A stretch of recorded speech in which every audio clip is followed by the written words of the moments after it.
I want to talk today. You obviously have a assignment here that is about doing a fact sheet. So I just kind of want to talk about doing a fact sheet. I'm going to share my screen with you.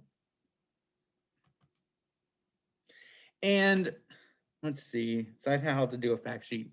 But one of the things to keep in mind is fact sheets are basically something that are used a lot of times by something PR people will give out to reporters, other people, as a way to kind of give a quick rundown of facts.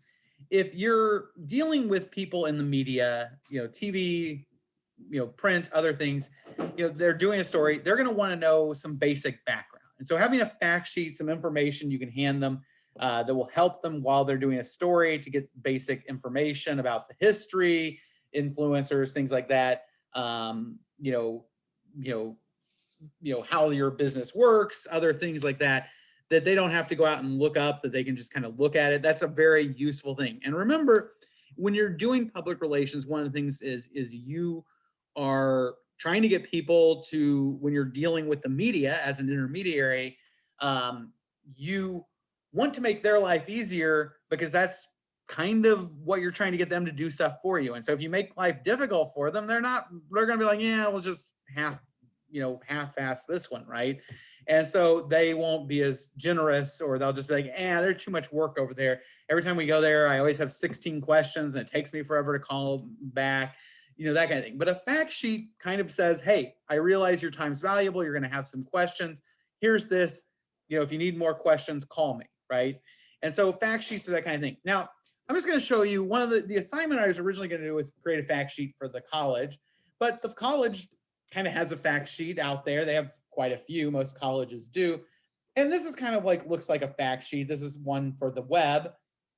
But it says facts about Lincoln Land, it serves all individuals, offers affordable education, blah, blah, blah, main campus with outreach centers. It's over 4,115 square miles, 15 counties, that kind of thing. And then what it does is has different areas of interest, like student enrollment, has everything in short, complete sentences. LCC serves 12,700 annually through credit and non-credit courses. Over 9,600 students receive credit generating instruction. And it just goes through different facts. What percent are at this age? What percent are minority? What percent are first-time college students, meaning their family didn't attend, their first generation? Well, that's first generation. First time means they've not attended any other school before this, things like that. And then they have information like alumni, how many people graduate, how many people are graduates of the college. They have information about student life, faculty and staff, the faculty to staff ratio. There are 255 faculty at Lincoln Land, including full-time and part-time. Recent recognitions. These are some of the things that might be things that want to stand out of what the college has done that has made them, maybe stand out. Like, oh, here, the Lamp newspaper has received 16 awards at the 2020 Illinois Community College Journalism Association Spring Conference, right? So that's something that makes us a really good school, right? And so they have that right there on their fact sheet, which, that's my area, right? And you guys could come work for the award-winning Lamp. Just something to throw out there. It gives costs, gives operating budget, gives locations, gives recent construction. All that is all things that a reporter might want to do. So what I'm going to have you do is I'm going to have you do a fact sheet about a business organization. I'm going to name, and in this description, I will have come up and I'll give you a business. The assignment I'm going to give you is you're going to create a fact sheet for one of these organizations or businesses. I'm just going to go ahead and assign everybody one, so your name will be below next to what you're supposed to do. And I'm going to just pick some that are around the area. And my assumption will be, as you're creating a fact sheet, you kind of have to think, what are you creating the fact sheet for? So when you go to this website, you're going to look through their website, you're going to look through articles, you're going to try to get as much information as you can about this business or organization, and then you're going to create a fact sheet. And so you're going to kind of do the legwork and put it into one sheet and submit that for the assignment. And so the places I'm going to have you do is I'm going to do like the St. Louis Botanical Garden, the St. Louis Zoo, maybe the St. Louis Art Museum, the City Museum of St. Louis, the Aquarium in St. Louis, that's brand new. But also like Shedd Aquarium I'll do, Adler Planetarium, Museum of Science and Industry, Field Museum, Brookfield Zoo, Lincoln Park Zoo, various things like that. So I'll have a list there, and your job is to create fact sheets.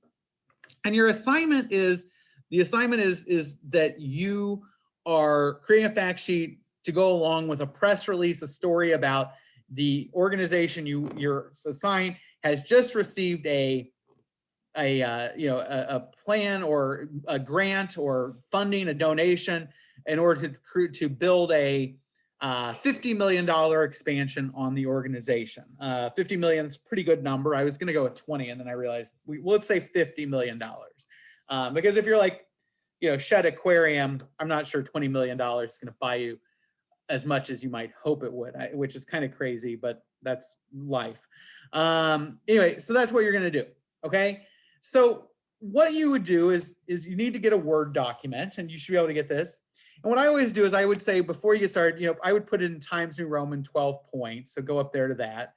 And then what I would do is I would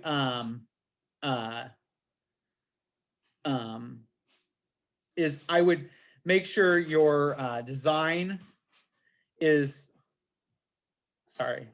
make sure you're set to single space. And I would make sure your layout is set to 0 points before and after. That way you're not double spacing or giving extra space or anything. It's all single space, no extra spaces between lines. Then what you're going to do is you're going to start off with the name of your company. If you have letterhead, you don't need to bother with this. You can just start with on the flush right in your thing. If you already have like letterhead, which you're not going to have letterhead, but you can just start off flush right. You're going to say like, media contact, and you would put your name. So it would be, Tim McKenzie. And then you would put, phone and list that, address, or I'm sorry, email, list that, anything like that. So those would go up there in that upper side. But in this case, because we don't have that, we're going to start off with the name of the business over on the right side. So we're going to say, let's just say Kidzeum. That's a local thing. And that is at XXX blank street. I forget what street it's on. It doesn't really matter. And that's in Springfield, Illinois, 627XX. I don't know what their zip code would be. And then you'd have a phone number, 217.555.1212. It's just a made up phone number. And your email would be like, contact, or I'm sorry, not email. Your website would be, kidzeum.org, I assume. I don't really know. But then on the other side, flush right, you would have your media contact still. So on the left, you're going to have your business. On the right, you'd have your media contact. Now, the way to do that is you add a tab. So if you click tab on any of these, click tab, and you click this little button here, it'll add this little L-shaped thing. And I don't know if you can see it, but it adds like a little L-shaped thing.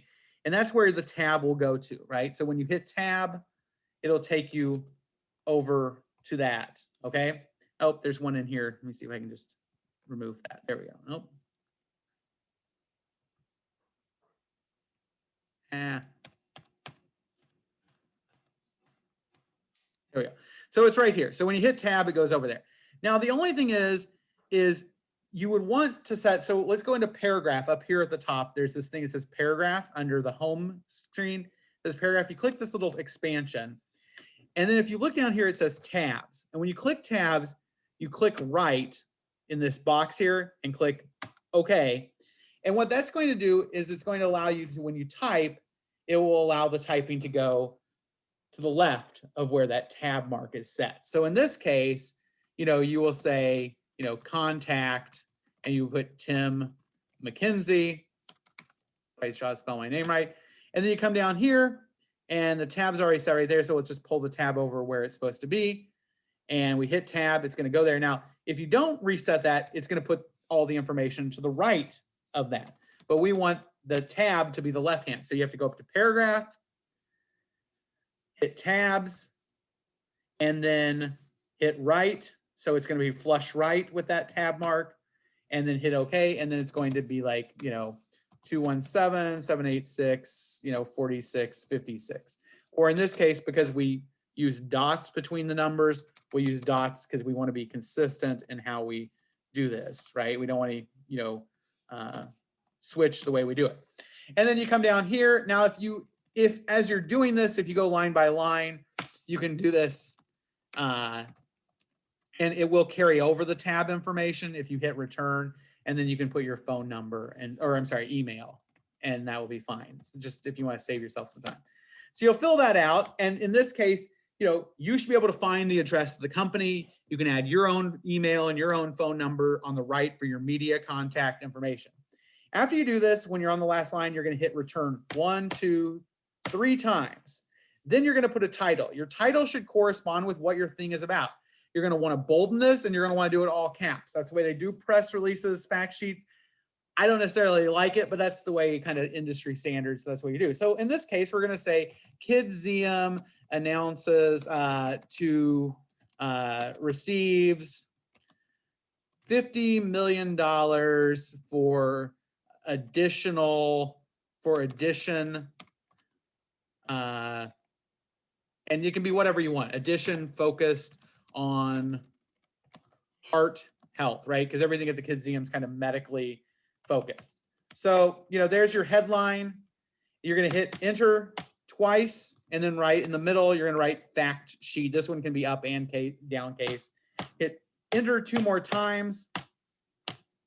This time you're going to go back to flush right. And then what I would do is I would set on, you're going to kind of do 2 columns, and you're going to want whereas when you look at the Lincoln Land fact sheet, they're going to have these titles like student enrollment and alumni and student life, things like that. You're going to do those. You're going to put student life. That's in bold. You're going to come over here. You're going to set a tab about whatever is going to be beyond that title.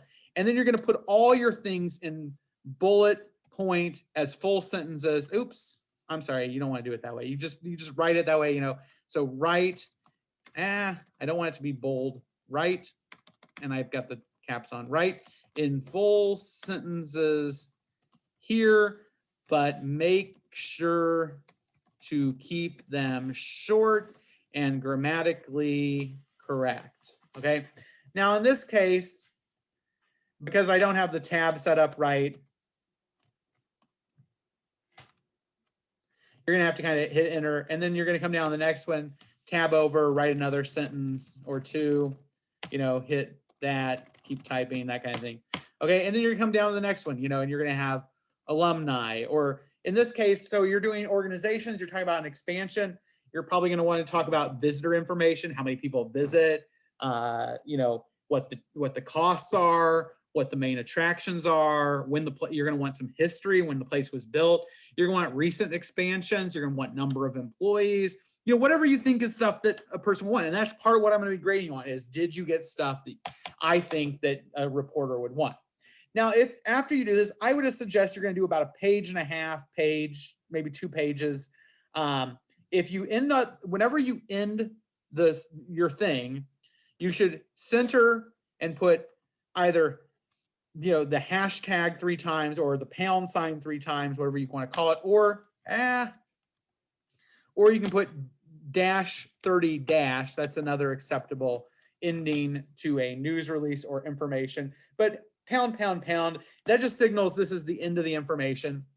If on the other hand you decide, well, I've reached the bottom of the page, I need some more, then write more at the bottom and then start a new page. And then whenever you get to the end, you hit ### or -30 . So if you get to the bottom and you've run out of room, put more so that people know there's a second page. That way they don't assume that's it, because a lot of times you'll copy front and back, and that's just a nice thing to do.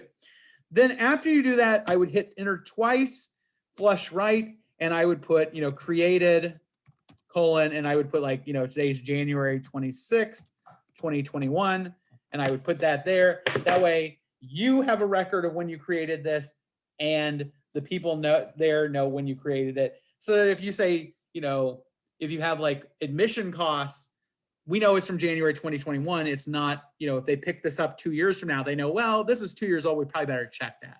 If they get 50,000 visitors or they have 10,000 students, when was this created? They can look there and see when it was created. So that would be the last thing I would do. And your job is to find the facts, put it together, and create kind of categories and what you think is important. Grammar, proper writing, proper formatting will all be part of the grade on this. Okay?